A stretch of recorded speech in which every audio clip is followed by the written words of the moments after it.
Okay, this video here is about the sovereignty of God, the choosing of the the love that God has for his people, Israel, uh, specifically Israel. All Christians are not going.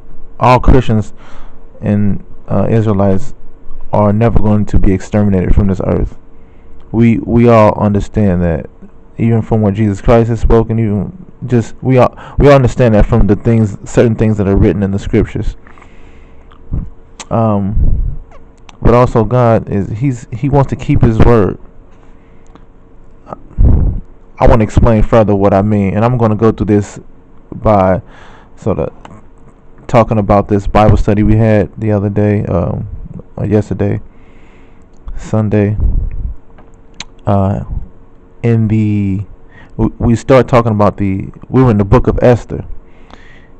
In this first section, it says, "Seek the Lord even when it seems He is hidden." Now look, this is what it describes underneath it.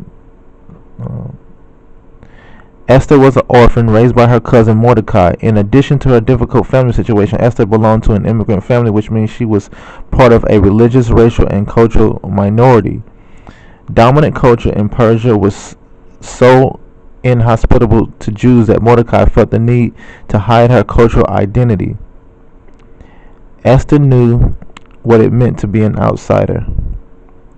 Esther was taken from Mordecai as a young girl, selected for her physical beauty, was forced into a marriage with a violent and unstable man because Xerxes was most powerful ruler, and because the age gap between a bride and groom, the power differential in the relationship between Xerxes and Esther was substantial.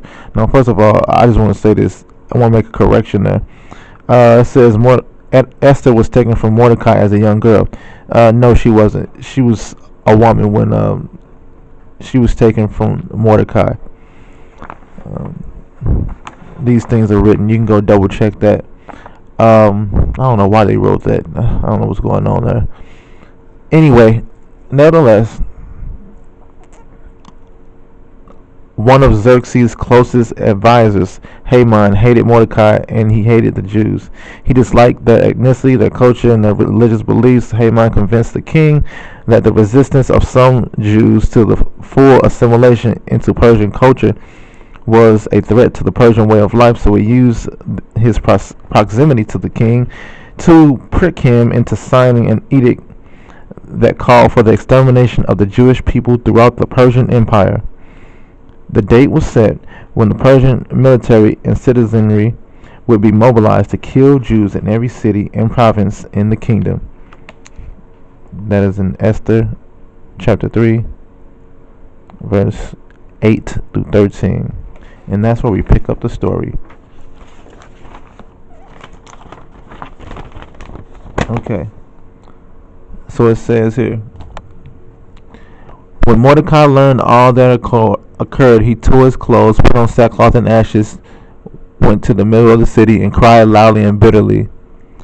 He only went as far as the king's gate, since the law prohibited anyone from wearing sackcloth from entering the king's gate. There was a great mourning among the Jewish people in every province where the king's command and edict came. They fasted, wept, and lamented, and many lay on sackcloth and ashes. Esther's female servants and eunuchs came and reported the news to her, and the queen was overcome with fear. She sent clothes for Mordecai to wear so he could take off his sackcloth, but he did not accept them. Esther summoned Hathach, one of the king's eunuchs assigned to her, and dispatched him to Mordecai to learn what he was doing and why. So Hathach went out to Mordecai in the city square in front of the king's gate. Mordecai told him everything that had happened, as well as the exact amount of money Haman had promised to pay the royal treasury for the slaughter of the Jews. Now you see that? And first of all, this story is amazing right now. Like, it looks like, wow, these people are about to get just destroyed. But they're weeping and all this stuff. There's a little note being made um, in this study. It says, neither prayers nor God are specifically mentioned in the whole book of Esther. But it definitely is apparent that the people were humbling themselves before the Lord. I want you guys to just recognize two things, at least two things that I saw. Esther was trying to she wants Mordecai to do something. She wants Mordecai to actually go to the king's court. First of all, Mordecai was not gathered to be some type of influence in any way to the king, right? Esther hears this news and she's overcome with fear. Fear of what? It's not fear of God. And you're going to see why I say it's not fear of God. Because, see, it doesn't even specify. But I'm going to show you that this is by the Spirit. That this, when she was overcome with fear, it wasn't that she was overcome with the fear of God. Nope. It was fear of man.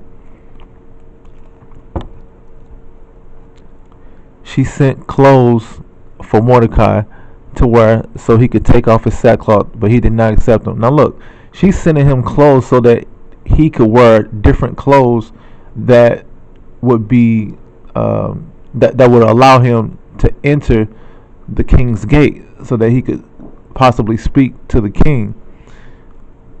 Esther does not, Mordecai, should I say, does not trust that when he enters the king's gate, that even if he enters the king's gate, that he'll be accepted, let's just say, in a loving manner or in a peaceful way. He does not trust that, but he does trust that he does believe perhaps Esther has been put in a certain position for a certain reason. Now look, in the section 2, it says, this section 2 is labeled, recognize the role you play in the sovereign plan of God. Now, I'll read this starting chapter 4, verse 8 through 14.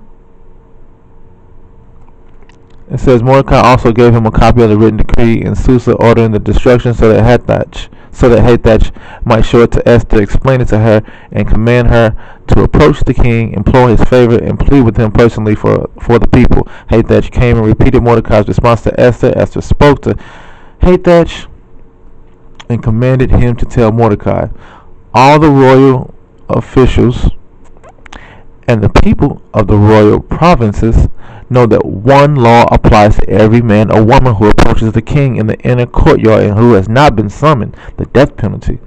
Only if the king extends the golden scepter will that person live. I have not been summoned to appear before the king for the last 30 days. Esther's response was reported to Mordecai.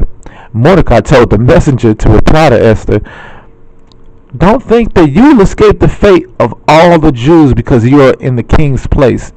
If you keep silent at this time, liberation and deliverance will come to the Jews, to the Jewish people, from another place. But you and your father's house will be destroyed. Who knows? Perhaps you have come to your royal position for such a time as this. Oh man, what you see here is fear of God, truth and grace, and love. You see all that. You see God's providence. You see all these things. Trusting in the Lord. You see that faith being shown in this whole message.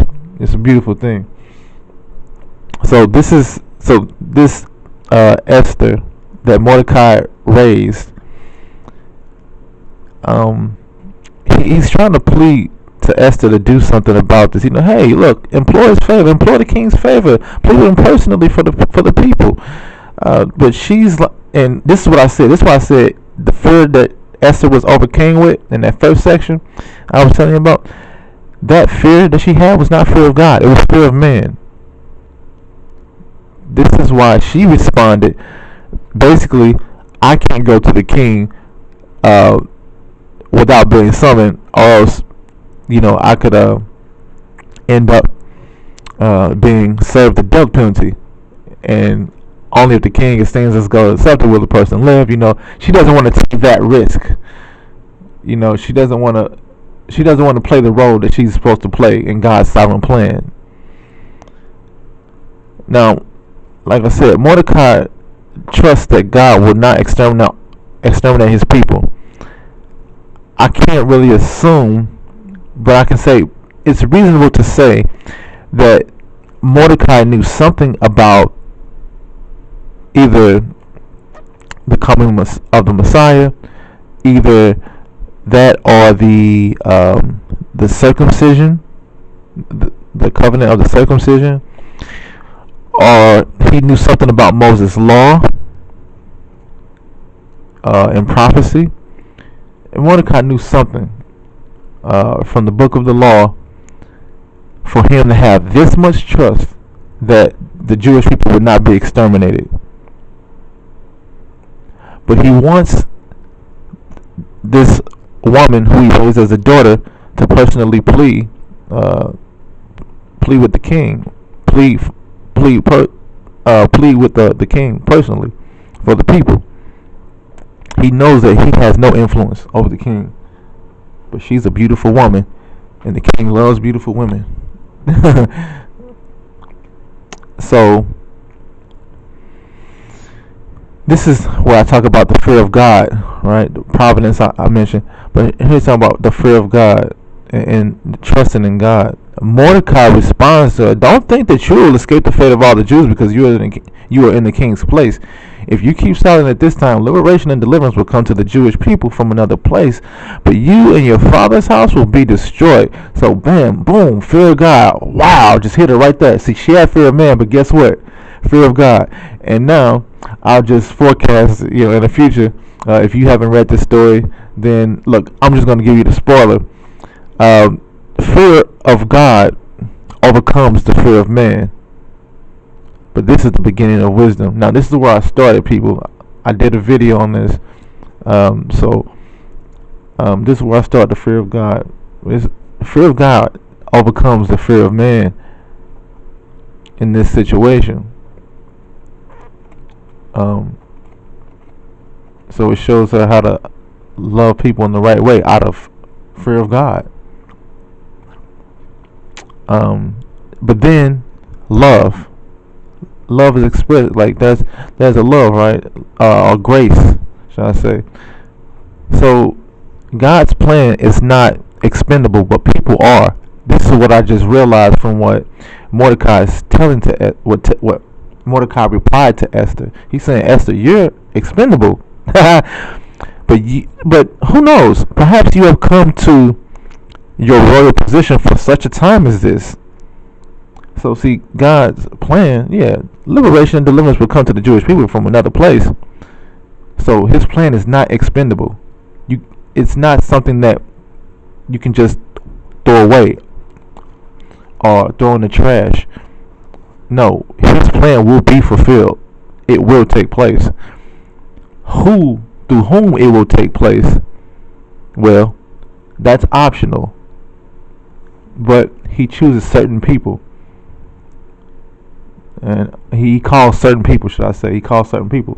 Certain people do not always accept that call. So then they're not chosen. But anyway, she basically responds that go and assemble all the Jews who can be found in Susa and fast for me. Don't eat or drink for 3 days, day or night. I and my female servants will also fast in the same way. After that, I will go to the king, even if it is against the law. If I perish, I perish. So Mordecai went and did everything Esther had ordered him. So you see, she actually went for it and did what Mordecai wanted her to do.